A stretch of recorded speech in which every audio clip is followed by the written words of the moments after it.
மத்திய அரசு வெளியிட்டிருப்பது வெள்ளை அறிக்கை அல்ல, வெள்ளை பொய் அறிக்கை. அதை எழுதியவர்கள் கூட நன்கு ஆராய்ந்து எழுதப்பட்டது என்று ஒப்புக்கொள்ள மாட்டார்கள். முந்தைய அரசை குற்றஞ்சாற்றவும், தற்போதைய அரசின் வாக்குறுதி மீறல்கள், மாபெரும் தோல்விகள், ஏழைக்கு செய்த துரோகம் இவற்றை மறைக்கவும் மேற்கொண்ட அரசியல் நடவடிக்கைத்தான் இந்த அறிக்கை. கடந்த 10 ஆண்டுகளில் மோடி அரசு செய்த பாவங்கள் மற்றும் தவறுகளை பூசி மெழுகுவதையே இந்த அறிக்கை நோக்கமாக கொண்டுள்ளது.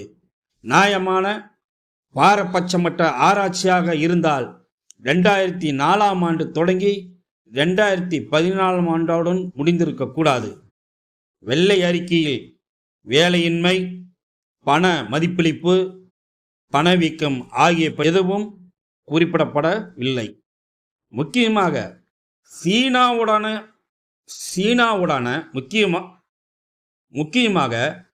சீனாவுடன் எல்லை பிரச்சனை, எல்லையில் நிலவும் பதட்டம் ஆகியவற்றை பற்றி வெள்ளை அறிக்கை வெளியிட்டிருக்க வேண்டும்.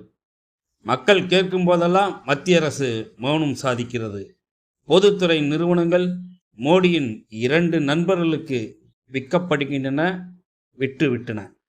ஆண்டுக்கு 2 கோடி வேலைவாய்ப்பு, கருப்பு பண மீட்பு உள்ளிட்ட வாக்குறுதிகளை நிறைவேற்றவில்லை மோடி அரசு.